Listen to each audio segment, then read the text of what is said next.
Bien, queridos hermanos, los que estuvieron en los domingos anteriores, los dos últimos domingos, y quizás aquellos que no estuvieron pero lo pudieron escuchar por el audio, estamos estudiando algunos principios y algunas enseñanzas en la carta del apóstol Pablo a los filipenses. La verdad que nunca la había estudiado con esta, podríamos decir así, profundidad, y es una carta bellísima, maravillosa, ¿no? Y cada vez me asombra más la vida del apóstol Pablo, ¿no? Realmente un hombre que con razón no lo dejaban ir de ningún lado, ¿no? Todos querían que se quedara, pero bueno, él tenía que seguir trabajando para el Señor, llevando el Evangelio, pero era un hombre que a pesar de todas las pruebas y dificultades, de padecimientos, incluso castigos físicos, cárceles, un montón de aflicciones en su propio cuerpo y en su propia vida, era un hombre que estaba lleno de gozo del Señor, lleno de esa paz de Cristo, esa paz que todo ser humano necesita para poder realmente vivir una vida que, aunque es una vida con dificultades y problemas, como nosotros sabemos, Jesucristo ya lo anticipó: en el mundo tendrán aflicción. Jesucristo es Dios, así que Él ya lo dijo, pero confíen, dijo Él, confíen en mí, porque yo he vencido al mundo. Entonces, nuestra confianza es la que realmente produce ese gozo que a veces no se puede entender, ¿no? Mis hermanos, el domingo pasado estuvimos viendo de que en el capítulo 1 de Filipenses, yo les invito a que vayamos ahí, vamos a ir a Filipenses capítulo 1, el domingo pasado estuvimos viendo, desde el versículo 13 en adelante, cómo el apóstol Pablo podía mirar el pasado con agradecimiento. Podía mirar el pasado con agradecimiento. Y también vimos cómo podía mirar el presente persuadido de Dios. No vamos a hablar otra vez sobre eso. Pero ustedes recordarán de que de alguna manera ese gozo que tenía el apóstol Pablo, a pesar de estar en prisión, porque recordemos sí que él estaba preso en Roma, y esta carta se la había mandado a esa iglesia que estaba en Filipos, al norte de Grecia sería hoy, donde él los alentaba, los animaba. Él que estaba preso le transmitía gozo, le transmitía paz, le transmitía esperanza. Y entonces pudimos ver cómo él podía mirar el pasado con agradecimiento y cómo podía ver el presente persuadido de Dios, porque Dios, como dice el versículo 6, era el que había comenzado la buena obra en ellos, en los filipenses, y la completaría hasta el día de Jesucristo, dice el versículo 6 de este capítulo 1. Y hoy vamos a ver cómo el apóstol Pablo miraba el futuro.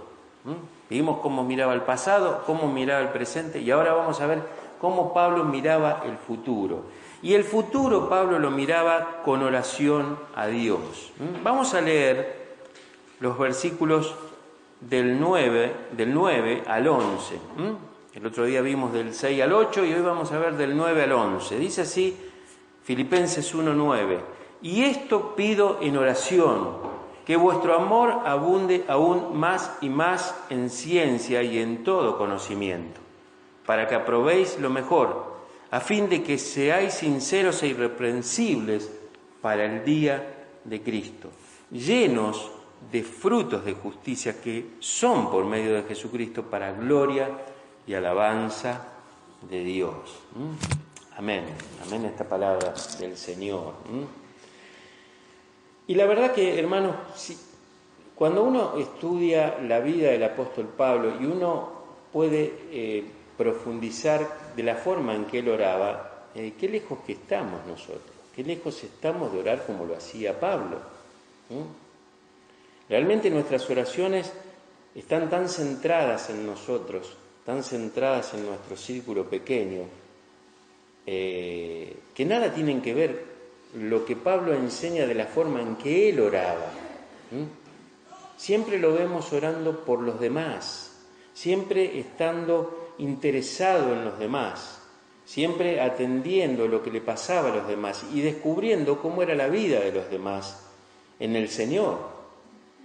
Y por supuesto, en este caso, nosotros sabemos, porque ya lo dijimos, la iglesia de los filipenses era una iglesia que amaba al apóstol Pablo, él los amaba a ellos y sabía que había un amor verdadero de parte de esa iglesia hacia él.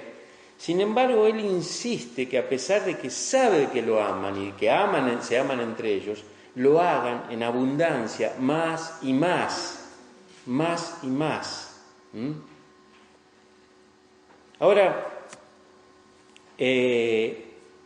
Pablo estaba feliz, a pesar de estar en cadenas, como ya sabemos, porque él miraba el futuro con oración a Dios.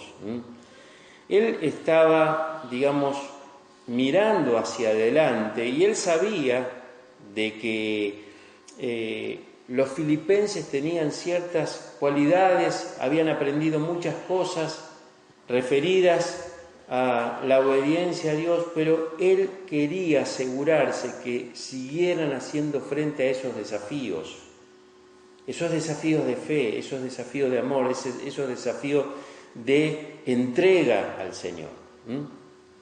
¿Y cuál era la solución para eso? ¿La preocupación de parte de Pablo? No. La respuesta era la oración, mis hermanos. La oración a Dios. Y esto es importante, mis hermanos. La oración. Pablo, podríamos decir así, fue instruido directamente por el Señor Jesucristo. Él fue, como él mismo dice en una de sus cartas, él entró, podríamos decir así, por la puerta del costado al apostolado, porque Jesús ya había elegido sus apóstoles. Sin embargo, fue, como dice él mismo, como un abortivo, llegó a ser uno de los apóstoles de Cristo, y en un tiempo personal que tuvo el Señor con él, algunas de las cosas que nos dice Hechos, sin tener demasiada información y claridad, pero sabemos que el Señor Jesús lo instruyó personalmente a Pablo, y esto era un requisito para ser apóstol, tenía que haber estado con el Señor Jesús, y él estuvo. Entonces, ese tiempo que el apóstol Pablo entendió cuál era, digamos, el mensaje que él debía transmitir, él dice acá la palabra de Dios que él se acercó en oración a Dios a través de Cristo para poder interceder por estos filipenses. Y vamos a ver algunas cosas que él pidió en oración. Y es importante que recalquemos esto. Ya venimos hablando, porque esto, si bien parecería que no tiene nada que ver con el tema de la apostasía, los falsos maestros, sí tiene que ver, porque ahora vamos a ver algunas cosas que están referidas también a eso. Pero lo importante es entender que a Dios hay que pedirle en oración. A Dios hay que pedirle en oración. Es una mentira, y una mentira cruel, eso de que decretemos, declaremos, que confesemos. Lo único que podemos confesar es que no somos nada, mis hermanos, y que sin Cristo nos vamos al infierno. Lo único que podemos confesar. Nosotros tenemos que pedir en oración. Por eso el Señor Jesucristo enseñó el Padre Nuestro como una oración modelo en el cual uno tiene que acercarse a Dios pidiendo. Nosotros somos hijos de Dios y por lo tanto un hijo normalmente le pide al Padre. No es normal que un hijo le ordene al Padre lo que tiene que hacer, lo que le tiene que dar.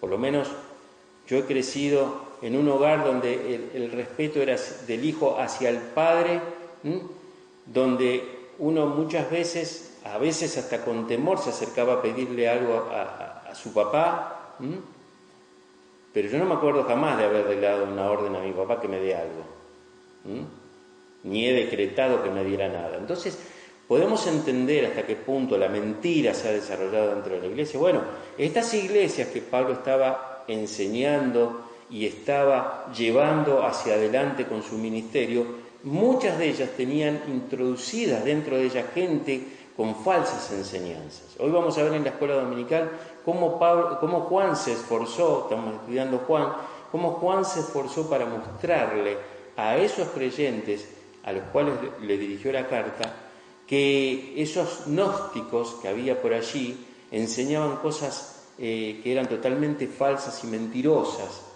Y vamos a ver con un montón de pasajes bíblicos cómo Juan enseña la verdad de parte de Dios. Entonces, lo primero que descubrimos es que Pablo, en esta carta de Filipenses, él pide en oración. Y lo primero que pide en oración el apóstol Pablo es que ellos crecieran en amor, que ellos crecieran en amor. Dice el versículo 9, y esto pido en oración, que vuestro amor abunde más y más. Y la palabra griega amor acá se traduce como amor ágape.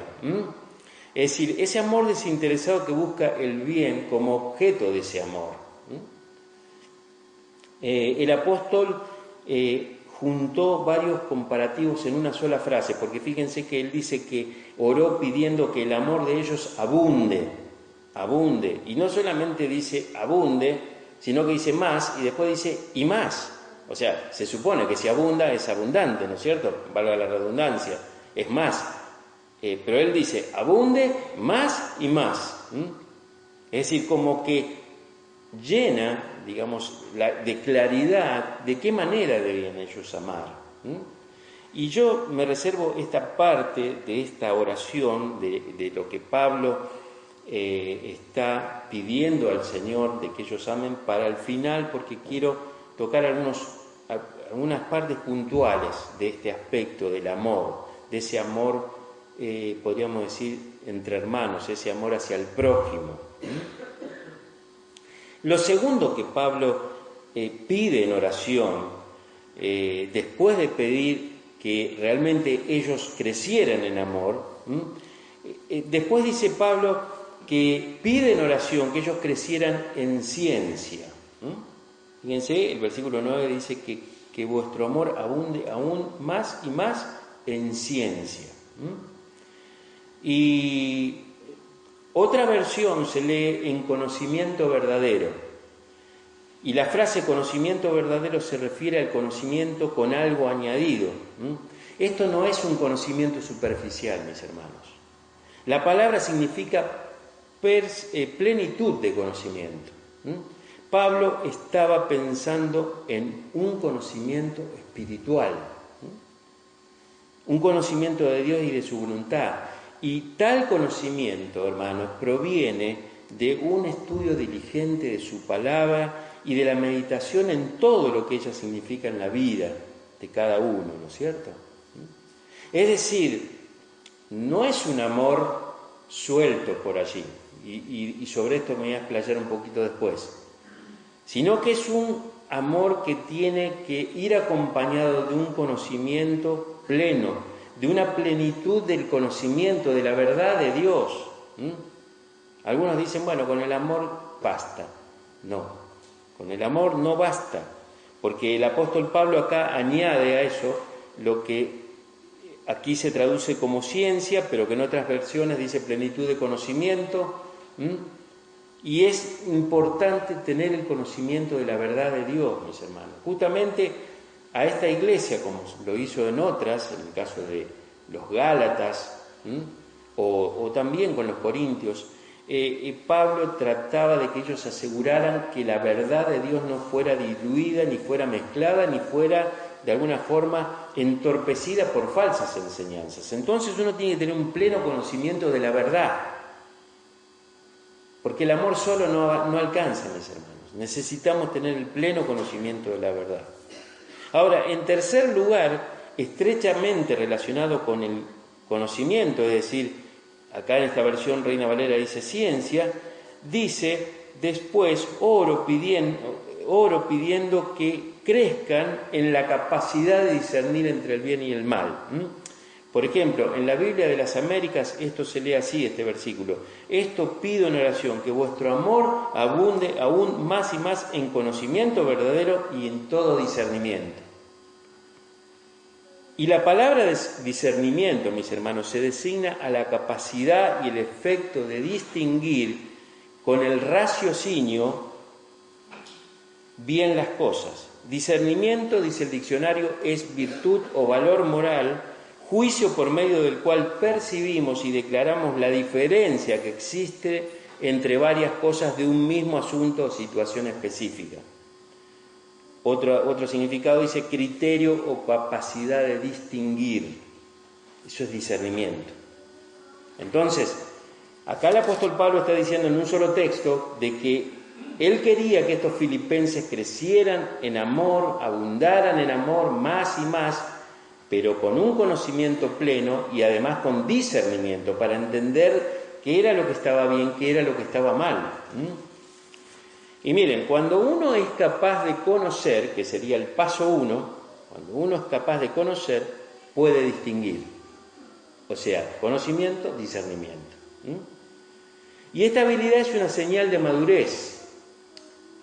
Pongamos un ejemplo. Puede que un niño crea que toda criatura de 4 patas es un perro. Pero a medida que el niño crece y alcanza mayor edad, aprende a conocer la diferencia entre un perro y una vaca. Pablo deseaba que los filipenses pudieran hacer distinciones espirituales, mis hermanos. Y hacia eso apunta toda la palabra de Dios, que nosotros crezcamos de modo que hagamos distinciones espirituales. En Hebreos 5:14 se hace referencia a los que han alcanzado madurez.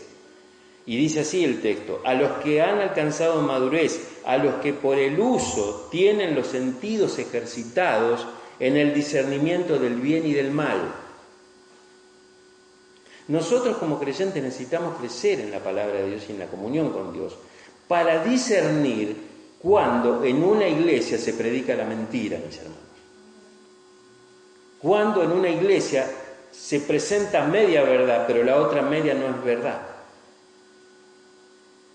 Porque esto es muy sutil, mis hermanos. Y Pablo se esforzaba, en este caso, a las iglesias que él había fundado o a las cuales él estaba pastoreando, podríamos decir de alguna forma, de que ellos tuvieran claro, pudieran discernir, mis hermanos, la verdad de la mentira. Y esta clase de discernimiento está incluido en este versículo 9 y 10. Fíjense que dice otra versión con respecto a este versículo, dice: para que tengáis conocimiento y entendimiento con vuestro amor, para que veáis la diferencia entre el bien y el mal. Y el versículo 10 dice: para que aprobéis lo mejor. Esto indica que algo se ha examinado, se ha probado y ha sido hallado genuino. Es verdad, hay que probarlo, mis hermanos. Y si no concuerda con esto, no sirve, por más que sea muy bonito. Y yo el otro día estaba escuchando un breve, pusieron en un estado de WhatsApp, creo que fue, un par de, digamos, de videitos cortos de un pastor supuestamente que estaba supuestamente también predicando la palabra, porque él decía, hay una promesa para vos hoy y Dios te la va a dar o te va a mostrar por qué no te la dio. Y yo decía, ¿por qué no predican la palabra? Sí, Pablo le decía a Timoteo, predica la palabra es esto, mis hermanos, hablar de lo que está escrito, del texto que fue, digamos, dejado como precedente para las iglesias de ese tiempo y para la iglesia nuestra. ¿Por qué tratamos de usar las emociones de las personas? ¿Por qué muchos tratan de hacerlo? Cuando en realidad, mis hermanos, lo que tenemos que predicar es la palabra. La Biblia dice claramente que el que cree en el Señor Jesucristo es salvo y el que no cree en Él es condenado. Tanta vuelta tenemos que dar para eso. Después, si alguien no lo cree, es otra cuestión, pero nosotros tenemos que predicar lo que está escrito. Por eso, cuando uno estudia la Biblia y cuando uno se llena de la Biblia, descubre las verdades que Dios quiere llevarnos a nosotros. Y la verdad que el que diga que la Biblia es difícil de entender es porque realmente no tiene el Espíritu Santo. Porque la palabra de Dios es sencilla, que hasta un niño la puede entender. Mis hermanos, acá dice el apóstol Pablo, versículo 10, para que aprobéis lo mejor, para que aprobéis lo mejor. Y esto de lo mejor viene a ser algo que en otras palabras es excelente. No conformarnos solamente con aprobar lo bueno, aprobar lo mejor, aprobar lo mejor. Y eso es lo que Dios quiere que nosotros hagamos. Ahora, Pablo también siguió orando y pidiendo por los filipenses para que crecieran en carácter cristiano. Dice el versículo 10, a fin de que seáis sinceros e irreprensibles para el día de Cristo. Sinceros e irreprensibles, no perfectos, sino que justamente reconociendo que tenemos pecado y que tenemos carencia, que tenemos fallas continuamente, necesitamos sincerarnos y tratar de vivir una vida que sea irreprensible. ¿Qué quiere decir la palabra irreprensible? Que no sea reprendido por eso, sino que podamos examinarnos, y en la medida que uno se examina más, puede descubrir cuán malo es, y entonces va a tratar de ir corrigiendo aquellas cosas que están mal en la vida. Dios quiere que nosotros podamos ser sinceros e irreprensibles, preparándonos para el día de Cristo. Y también, otra de las cosas que Pablo pide, por eso, fíjense, yo meditaba cuando pensaba en esto, las peticiones de Pablo. No está pidiendo nada para él, ni siquiera, Señor, sacame estas cadenas, que sea libre, no, él estaba pidiendo por la vida espiritual de esa iglesia, porque él quería que esas personas crecieran más a la imagen de Jesús. Y dice después, el versículo 11, que él pide también en un ruego para que crecieran en vidas fructíferas. Él dice allí, llenos de frutos de justicia. Y la palabra fruto, aunque se usa de diferentes maneras en el Nuevo Testamento, aquí se refiere a vivir cerca del Señor. Las cualidades de Cristo que incluso otros pueden observar.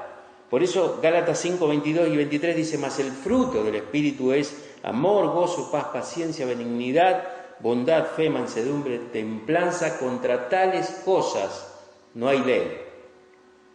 No hay ninguna ley que impida que vos puedas desarrollar esto. Pablo oró pidiendo que sus lectores pudieran ser llenos de tal fruto, mis hermanos. Jesús dijo a sus discípulos, en esto es glorificado mi Padre, en que llevéis mucho fruto y así seáis mis discípulos. San Juan 15, 8. Y yo quisiera terminar lo más rápido posible para tratar de ver cómo entramos en los tiempos. Lo que dije al principio y referido sobre todo al versículo 9, cuando él dice, y pido en oración que vuestro amor abunde aún más y más. Algo ya dijimos, pero este es un amor del cual el apóstol está hablando a los filipenses, es un amor con conocimiento y discernimiento, mis hermanos. Algunos dicen, con tal que ames, no importa lo que hagas. Otros dicen, mi religión es el amor. Ahora, esa forma de pensar es un amor que no conoce la verdad y no vive de acuerdo a esa verdad. Hay personas que ayudan y están haciendo cosas por otros y están bendiciendo a otros, pero viven en fornicación. Eso no importa. Sí que importa. Sí que importa. Entonces, tiene que ser un amor, pero dentro del conocimiento y del discernimiento, porque si no, no sirve. 1 Corintios 13 tenemos todo un capítulo donde Pablo dice, por más que yo haga esto, por más que sea aquello, si no tengo ese amor que después describe, de nada me sirve, nada soy. No es un amor por decir yo amo.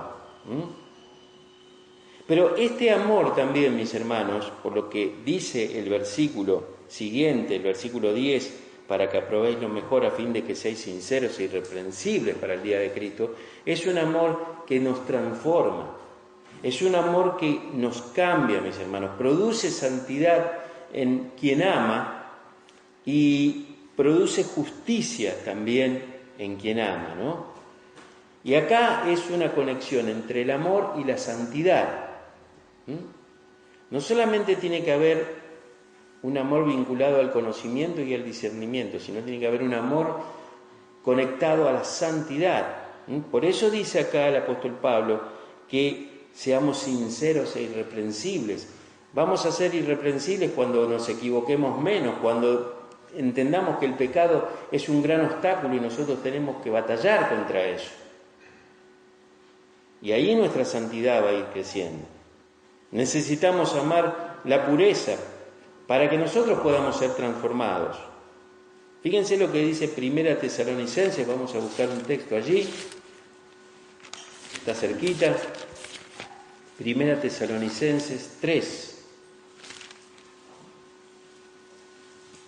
y versículos 12 y 13. Dice, y el Señor os haga crecer y abundar en amor, unos para con otros y para con todos, como también lo hacemos nosotros para con vosotros, para que sean afirmados vuestros corazones irreprensibles en santidad delante de Dios nuestro Padre, en la venida de nuestro Señor Jesucristo con todos sus santos. ¿Qué está diciendo Pablo acá a esta otra iglesia? Que el Señor les haga crecer y abundar en ese amor, el mismo amor que le está pidiendo a los filipenses, de unos para con otros, para con todos, como ellos lo hacían, entre ellos con Pablo, Pablo con ellos, pero ¿para qué? Para que sean afirmados vuestros corazones irreprensibles. Otra vez aparece la palabra irreprensible. No ser reprendidos, sino irreprensibles en santidad delante de Dios. Es importante esto. Entonces, vemos que es un amor con conocimiento, con discernimiento, pero vinculado a la santidad. Y en tercer lugar, mis hermanos, es un amor que glorifica al Señor Jesucristo, porque dice el versículo 11, llenos de frutos de justicia que son por medio de Jesucristo para gloria y alabanza de Dios. Tenemos que, decir lo siguiente, que es muy, pero muy importante. Todo lo que nosotros podamos hacer es por medio de Jesucristo. Si no es por Jesucristo, no es lo que realmente Dios espera. Dice acá que esto es para gloria y alabanza de Dios, para que Cristo sea exaltado. Cuando nosotros ayudamos o perdonamos o pedimos perdón por las ofensas a un hermano, eso hace que la persona de Jesús lleve gloria, mis hermanos. El perdón glorifica a Dios, ya sea que perdonemos o nos perdonen. Por lo tanto, cuando nosotros leemos que tenemos que ser llenos de frutos de justicia, esos frutos de justicia van a glorificar y alabar a Dios. Por eso nosotros no pensemos que cuando hacemos algo por alguien, al bendecirlo, al perdonarlo, o aun cuando nosotros tenemos que pedir perdón, lo hacemos en sí solamente por la persona, lo hacemos para que Dios se lleve la gloria, para que Dios sea alabado, sea exaltado. Esto tenemos que entenderlo. Y yo quisiera cerrar con esto, mis hermanos, y tomando algunas expresiones de un pastor que realmente me gustó mucho lo que él decía y lo sinteticé en algunos puntos simplemente, ¿no? Porque la pregunta es, ¿por qué no abundamos en amor? Porque quizás nosotros, si nos examinamos, amamos, pero no abundamos. Porque en realidad Pablo le dice, yo sé que ustedes aman, pero yo quiero que ustedes abunden. Y no solo abunden, más, y no solo más, y más. Es decir, sin límite. Ese amor hacia el prójimo, hacia el hermano. Bueno, y este pastor dice que hay dos grandes ídolos que impiden que nosotros amemos en abundancia a nuestro prójimo. Uno es la comodidad y el otro es la seguridad. Son dos ídolos. Dos ídolos. Y esta es la época de la comodidad, mis hermanos. Si, uno quiere ayudar, dice, pero mientras mi tiempo no lo vengas a alterar, yo te voy a ayudar. Pero no me vas a molestar en mi tiempo, lo voy a hacer dentro de mis tiempos. Eso habla de las, de de la comodidad que muchas veces nosotros tenemos para todas las cosas. O mientras dinero no esté en riesgo, te voy a ayudar. Reconozcamos, hermanos, que Pablo sabía que esa iglesia de Filipenses era una iglesia generosa. Yo quisiera que veamos algo en el libro de 2 Corintios, capítulo 8. 2 Corintios, capítulo 8. Y fíjense lo que dice acá la palabra de Dios, referido a esta iglesia de Filipos que estaba en Macedonia. Dice el versículo 1: Asimismo, hermanos, os hacemos saber por la gracia de Dios que se ha dado a las iglesias de Macedonia, ahí estaba Filipos, que en grande prueba de tribulación la abundancia de su gozo y su profunda pobreza abundaron en riquezas de su generosidad. Pues doy testimonio de que con agrado han dado conforme a sus fuerzas y aún más allá de sus fuerzas, pidiéndonos con muchos ruegos que le concediésemos el privilegio de participar de este servicio para los santos. Y no como lo esperábamos, sino que asimismo se dieron primeramente al Señor y luego nosotros por la voluntad de Dios. De manera que exhortamos a Tito para que tal como comenzó antes, asimismo acabe también entre vosotros esta obra de gracia. Por tanto, como en todo abundáis en fe, en palabra, en ciencia, en toda solicitud y en vuestro amor para con nosotros, abundéis también en esta gracia. Hermanos, acá lo que está diciendo, para resumirlo, Pablo es, él está escribiendo a los corintios y le está diciendo, los filipenses eran pobres, al menos en ese tiempo, eran pobres, y ellos con gozo y de su profunda pobreza, quisieron participar de la ofrenda que iba a ser llevada a Jerusalén. Jerusalén estaba pasando por difícil momento, la iglesia de Jerusalén, y estaban juntando ofrendas para mandarlas allá. Seguramente la misma persecución y un montón de cosas que habría ocurrido en Jerusalén había hecho que los hermanos estén dispersos y necesitaran ayuda. Y bueno, Pablo se ocupó con otros hermanos de juntar unas ofrendas para llevarlas. Y acá dice la palabra de Dios que los filipenses, ¿no?, se dieron no solo conforme a sus fuerzas, sino aún más allá de sus fuerzas, de lo que podían. Y le pidieron con ruego que los dejara participar. Pablo les dijo, no, miren hermanos, ustedes utilicen eso para allí, están también en un tiempo de pobreza. Y ellos le rogaron a Pablo que ellos querían participar bendiciendo a los hermanos de Jerusalén. Por tanto, Pablo le dice a Tito, que estaba en Corinto, le dice, bueno, Tito, así como comenzaste antes acá en Corinto, alentá a los hermanos para que también lo hagan. Pero el paréntesis está allí, en Filipos, mis hermanos. Una iglesia que dio más allá de sus fuerzas, que se esforzó, que evidentemente entendía el mensaje del amor, más allá de su tiempo, más allá de su comodidad, mis hermanos. Nosotros hoy estamos atrapados por esos dos ídolos, en la gran mayoría de nosotros. Nuestro tiempo, nuestra seguridad y nuestra comodidad, mis hermanos. Y entonces no somos una iglesia, y me refiero a la iglesia en general, no particularmente a Oeste, sino a la iglesia en general, que ha sido atrapada por estos ídolos. Cuando nosotros sabemos que el llamado cristiano es a negarnos a nosotros mismos, es negarnos a nuestras prioridades, mis hermanos. ¿Cuánto cuesta esto, no es cierto? Ahora, evitar el amor sacrificial no está en armonía con el amor sacrificial del Señor Jesucristo. ¿Recuerdan lo que dice el mismo Pablo en el capítulo 2, acá de Filipenses? Vamos a Filipenses. Fíjense lo que dice Pablo a los filipenses, versículo 5 del capítulo 2. Haya pues en vosotros este mismo sentir que hubo también en Cristo Jesús, el cual, siendo en forma de Dios, no estimó el ser igual a Dios como cosa que aferrarse, sino que se despojó a sí mismo, tomando forma de siervo, hecho semejante a los hombres, y estando en condición de hombre se humilló a sí mismo, haciéndose obediente hasta la muerte y muerte de cruz. Nosotros vemos que el Señor Jesucristo tuvo una vida sacrificial, mis hermanos. Lo hizo por los hombres, por las mujeres. Y obviamente palabras como sacrificio o riesgo no la incluimos en nuestra lista de prioridades. Y quisiera terminar con esto. A pesar de todo eso, mis hermanos, el Señor nos ama con un amor inalterable, mis hermanos, inalterable. Él conoce nuestra arrogancia, nuestro resentimiento, nuestro amor por las cosas de esta tierra, y aún así nos ama igual. Y en el caso de los filipenses, a pesar de ser cristianos con amor, una iglesia que amaba, Pablo les pide que den más amor. Y esto de alguna forma es lo que el Señor nos está pidiendo.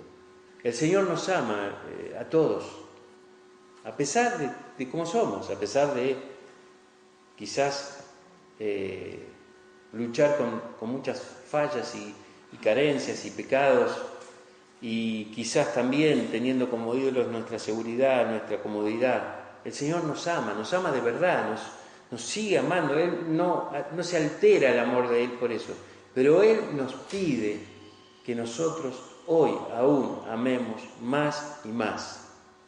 Amemos más y más. Y esto tiene que ver porque muchas veces nosotros tenemos temor de que nos fallen, nos ignoren, pero Dios quiere que nosotros igual amemos abundantemente.